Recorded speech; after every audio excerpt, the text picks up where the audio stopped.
Olá pessoal, tudo certo, tudo bem, tudo tranquilo?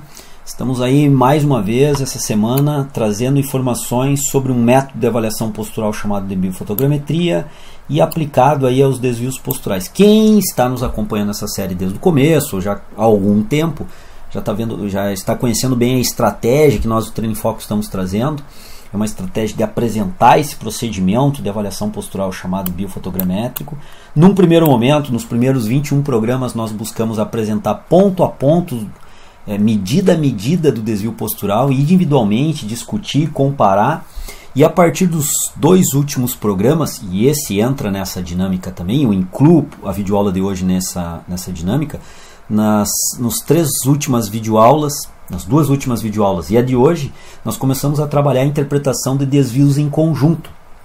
Relembrando as últimas videoaulas, desvios em conjuntos e associados. Nós vimos a anteversão pélvica se associando à hiperlordose lombar, nós vimos a retroversão pélvica se associando, isso no último programa, se associando a retificação de lordose lombar, a hipolordose lombar, e hoje nós vamos começar a ver questões de cifose torácica e posicionamento cervical. Mas essa discussão eu faço logo depois da vinheta.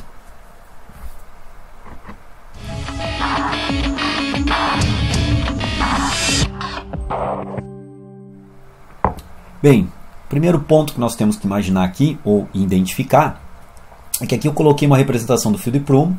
Já falei em outros programas, mas reforço essa informação agora, que o fio de prumo, a estratégia é calibrar a foto, ou seja, o fio de prumo ele é usado para informar ao software de avaliação postural o que é uma vertical perfeita naquela imagem, naquela foto, e a vertical perfeita é o fio de prumo. Diante dessa vertical perfeita, nós podemos produzir essa vertical, o software faz isso na verdade, essa vertical e posicionar sobre a articulação do acrômio, ou sobre a demarcação do acrômio. Então nós, como já vimos em diversas videoaulas, o corpo é demarcado em pontos de referência anatômica ósseas importantes e nos quais nós vamos usar como referências para análise postural.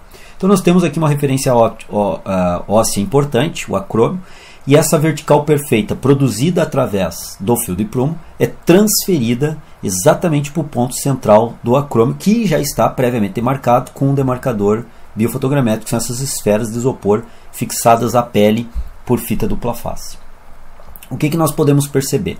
Nós temos um ângulo entre esse ponto do trago e o acrômio, um ângulo formado, eu não apresentei aqui esse ângulo, mas depois eu vou fazer um comparativo com vocês. Então nós temos um ângulo pequeno, nós temos um ponto aqui da borda superior do manúbrio que também formou um segmento de reta com o acrômio. Então, entre trago e acrômio e manúbrio, nós temos um ângulo formado aqui. E esse ângulo é de 96,7, ou seja, é um ângulo que está associando o posicionamento do ombro mais para frente ou mais para trás e o posicionamento da cabeça em relação a esse ombro. Mais para frente é protrusão, para trás é retração, cabeça mais para frente é cabeça protrusa, cabeça mais para trás é cabeça em retração.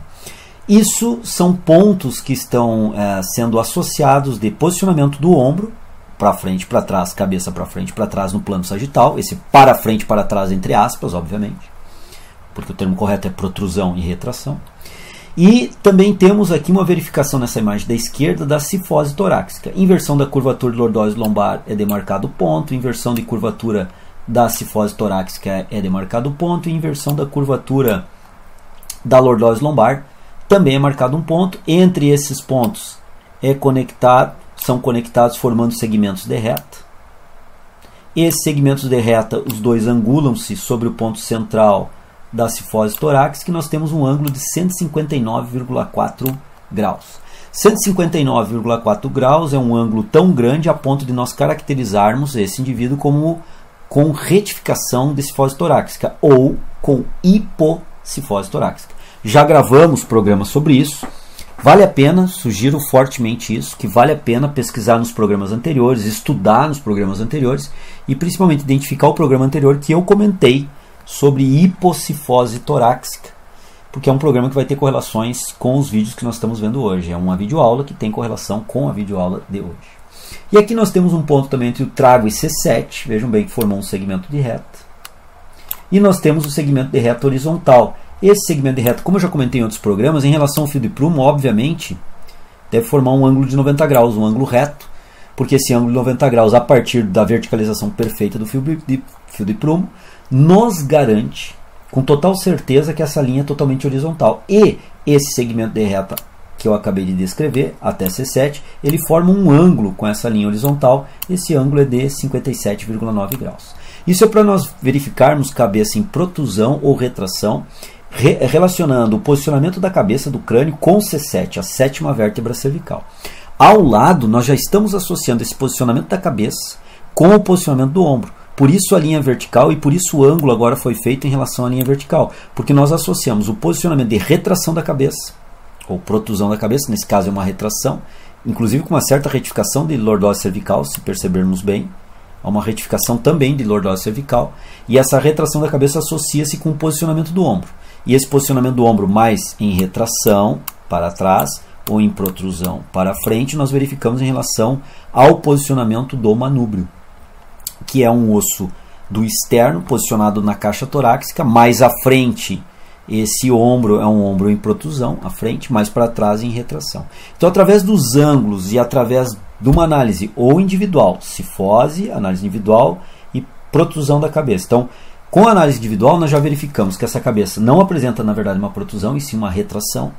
Uma retificação de lordose cervical, não feita com a biofotogrametria, isso foi no visual, poderíamos fazer também com a biofotogrametria, e uma hipocifose torácica também, seguindo nessa tendência. A hipocifose torácica é diagnosticada através do ângulo, e a retração da cabeça através do ângulo, de referências para esses ângulos que eu não apresentei ainda nas videoaulas dessa série. Mais à frente, mais 2 videoaulas fazendo essas análises.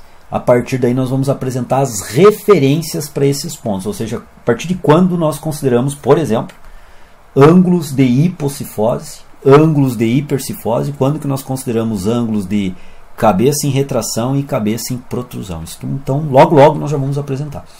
Então aqui 2 desvios associados e aqui esses desvios associados com o posicionamento do ombro, mais para frente ou mais para trás. Aqui nós podemos fazer essa mesma análise agora com outros indivíduos, de forma comparativa, que fica mais fácil fazer essa análise. Se nós fizermos a análise entre o indivíduo da esquerda e o indivíduo central, nós podemos perceber que, mais uma vez, a verticalização é projetada sobre o acrômio, que está demarcado previamente, e temos um ângulo no segmento de reta entre trago e acrômio. Nós temos um ângulo, que não está descrito aqui pela biofotogrametria, mas facilmente é calculado. E aqui o mesmo fato, ou o mesmo procedimento. Nós temos uma linha vertical perfeita, retirada do fio de prumo, que cruza o acrômio, já previamente demarcado, um segmento de reta que nós fizemos ali o cálculo, e percebam o ângulo agora estabelecido. Mesmo sem eu ter feito esse cálculo do ângulo para apresentar nesse momento, nós conseguimos perceber que em relação à linha do ombro, esse avaliado, ou essa avaliada, apresenta a cabeça mais em retração, mais posicionada para trás do que esse indivíduo que, pelo contrário, apresenta essa cabeça mais projetada à frente, em protrusão, em relação à linha dos ombros. Obviamente, olhando na imagem, aplicando a biofotogrametria, mas não é esse meu objetivo nesse momento aqui, nós podemos perceber que esse indivíduo apresenta uma curvatura acentuada da cifose torácica, e essa curvatura acentuada da cifose torácica, dependendo do ângulo, vai se caracterizar como hipercifose torácica. Daqui a um pouquinho nós vamos ver isso. Mas o comparativo que eu quero apresentar para vocês é que, através do ângulo pequeno ou do ângulo grande, em relação à linha vertical do acrômio, do ombro, nós podemos verificar claramente que nós temos um indivíduo com a cabeça mais projetada para trás e um indivíduo com a cabeça mais projetada para frente. Outro ponto, então, a destacar é a hipercifose, comparada com a hipocifose desta outra avaliada. Isso é feito também com procedimento biofotogramétrico, mas aqui eu não trouxe para discussão. Mas poderíamos ter feito essa discussão agora aqui. A discussão que eu quero fazer nesse momento é analisar aqui 96,3 graus com 96,7 graus. Se nós verificarmos, o grau é desse ângulo formado aqui. Esse ângulo. Mais uma vez esse ângulo formado aqui. Que são ângulos muito parecidos, mas nós podemos ver que o posicionamento da cabeça é totalmente diferente. O posicionamento da cabeça dessa avaliada em retroversão, em retração, deve ser visto através deste ângulo, comparando com este ângulo. Então são ângulos diferentes. Então, quanto menor esse ângulo, maior a retroversão. Quanto maior esse ângulo, maior a protrusão da cabeça, a retração da cabeça ou a protrusão da cabeça. Esse ângulo que está igual, praticamente igual, de 96,3 com 96,7, ele se refere aos segmentos de reta de trago até acrômio e de acrômio até bordo superior do manúbrio. Mesma coisa no indivíduo da imagem central. Esse ângulo diz respeito ao posicionamento da cabeça e o alinhamento do ombro. Percebam que o alinhamento do ombro aqui, dessa avaliada, se nós traçarmos uma linha horizontal, que eu não consegui fazer agora sim, uma linha horizontal, percebam que esse ângulo é pequeno, desse segmento de reta com a linha horizontal. Se eu traçar agora uma linha horizontal seguindo o manúbrio do externo, estou tentando aqui fazer o melhor possível com o cursor e o mouse, nós temos um ângulo maior. Então nós conseguimos perceber que esse ângulo maior produz um ombro mais elevado e esse ângulo menor produz um ombro mais deprimido. Isso está influenciando no ângulo observado aqui. De o ângulo ficar igual, idêntico, semelhante, embora uma cabeça esteja mais projetada à frente ou já esteja mais projetada atrás. Mas esse efeito é quando associamos a projeção da cabeça com o ombro mais elevado ou mais deprimido em função desse ângulo que eu estou apresentando. E vejam bem, o critério de horizontalidade é o manúbrio do externo. O critério de horizontalidade da linha é o manúbrio do externo. O ângulo é pequeno do acrômio, o ângulo com o acrômio desse segmento de reta é grande com essa linha horizontal. Então vejam bem, a bifotogrametria, quando nós começamos a avaliar a associação de desvios posturais, ela nos traz diversas informações, mas começa a se tornar mais complexo o método, porque nós estamos cruzando um ângulo X com um ângulo Y. E para ver a cabeça mais para frente ou para trás, em protrusão ou retração, nós analisamos em relação à linha vertical que cruza a articulação do ombro. Para verificarmos se o ombro está mais elevado ou deprimido, nós traçamos uma linha horizontal a partir do manúbrio. Então nós temos que pegar pontos que usam como referência a linha vertical ou horizontal de pontos ósseos diferentes, acrômio e manúbrio, borda superior do manúbrio, e a partir disso vamos fazendo a leitura individual e associativa ao mesmo tempo. Aí nós podemos concluir o porquê que ângulos semelhantes estão produzindo desvios diferentes, ou seja, desvios que nesse ângulo acabam sendo semelhantes. Mas se nós olharmos ângulos complementares, essa cabeça está mais projetada à frente, essa está menos projetada à frente. Esse ombro está mais elevado, esse ombro está mais deprimido. Isso, ao associar nesse ângulo central, nos fez ter uma falsa ideia. Se pegarmos só o ângulo individual de 96,3 e 96,7, nós vamos dizer que esses dois indivíduos estão semelhantes posturalmente. Mas isso seria um erro interpretativo da bifotogrametria, porque esse ângulo só foi igual porque outros desvios estão se associando. Então, o complexo da bifotogrametria agora é entender justamente essa lógica, que um desvio totalmente diferente de ombro, em termos de elevação e depressão escapular, e um desvio totalmente diferente do ombro, em termos de cabeça protrusa ou retraída, em retração, nós temos um ângulo que acaba associando esses dois desvios que são diferentes, mas produzindo um ângulo semelhante. Então esse ângulo não nos diz muita coisa, não é o mais importante. O mais importante são os outros ângulos analisados de forma associativa. Isso é importante quando nós associamos desvios posturais para serem analisados pela bifotogrametria. É muito informativo, mas temos que ter cuidado e ter uma compreensão adequada de como fazer isso. Ou seja, temos que ter um treinamento adequado quanto a isso.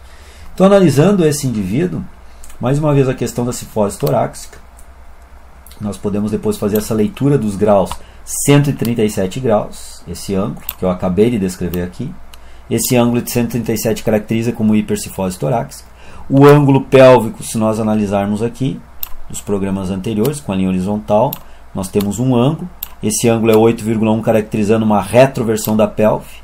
Podemos aí analisar biofotograficamente a lordose lombar, como é que se encontra essa lordose lombar. E temos também aquela interpretação, passando uma linha vertical, o ângulo que mostra a cabeça mais projetada à frente, e traçando uma linha horizontal a partir do manúbrio, um ângulo, que é esse ângulo aqui, que demonstra o quanto está elevado ou deprimido os ombros. Então vejam bem, a associação de diferentes desvios vai nos mostrar como se encontra a lordose lombar, como se encontra a cifose torácica, em hipercifose ou corrigida, nesse caso em hipercifose, devido ao ângulo que eu estou apresentando agora aqui para vocês. Cabeça projetada à frente devido a um ângulo. Esse ângulo que nós estamos vendo aqui, que é 96,3, ele está também interpretando algo, mas ele não nos traz uma informação muito correta a partir do momento que o ombro também está elevado, e diagnosticado por esse ângulo. E uma retroversão da pelve de 8,1 graus.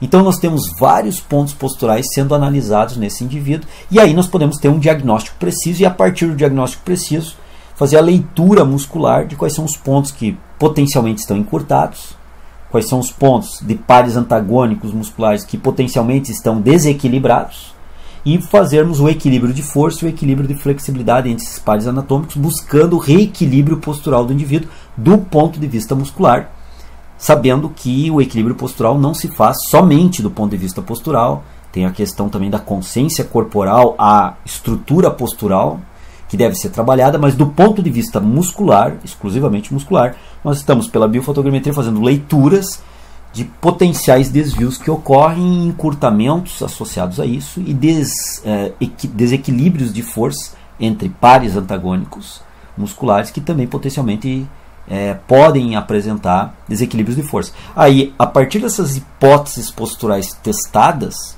ou seja, nós estamos fazendo um diagnóstico postural e criando hipóteses prováveis de questões musculares que estão produzindo esses desvios. A partir do momento que nós corrigimos esses aspectos musculares, nós vamos tendendo também a corrigir toda a postura que nós encontramos desse indivíduo.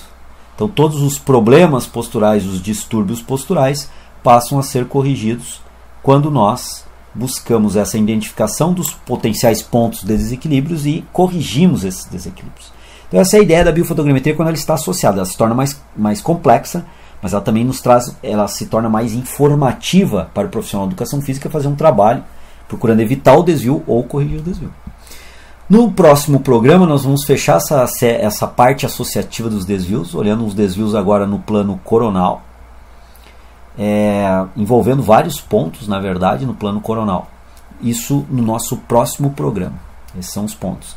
Convido mais uma vez a você que ainda não conhecer a Escola Treino em Foco, onde nós temos aí vários cursos, onde também em cada um desses cursos vocês podem conhecer toda a estrutura de conteúdo programático dos cursos, né?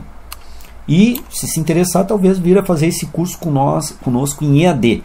São cursos que nós produzimos, onde vídeos práticos e teóricos, discussões nós temos a respeito disso, e são vídeos em termos de curso em EAD, ensino à distância. Então convido você a conhecer, dar uma olhada na Escola Treino em Foco, se ainda não conhece.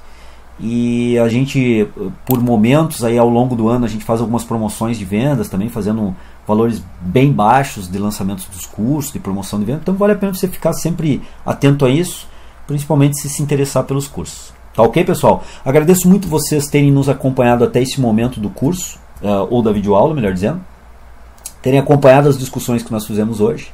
E se acompanharam as videoaulas anteriores dessa série, tenho certeza que vocês estão muito mais capacitados a entender postura humana a partir da biofotogrametria, que é um ponto importante. Se preparar para isso e talvez, quem sabe, passar a fazer avaliações posturais humanas dos clientes de vocês, como clientes de personal, clientes da academia, atletas num clube que vocês treinem, e passem a fazer avaliações posturais, diagnosticar problemas, distúrbios posturais e passar a tratar. Esse é o objetivo da série, apresentar, mostrar para o grande público do Treino em Foco.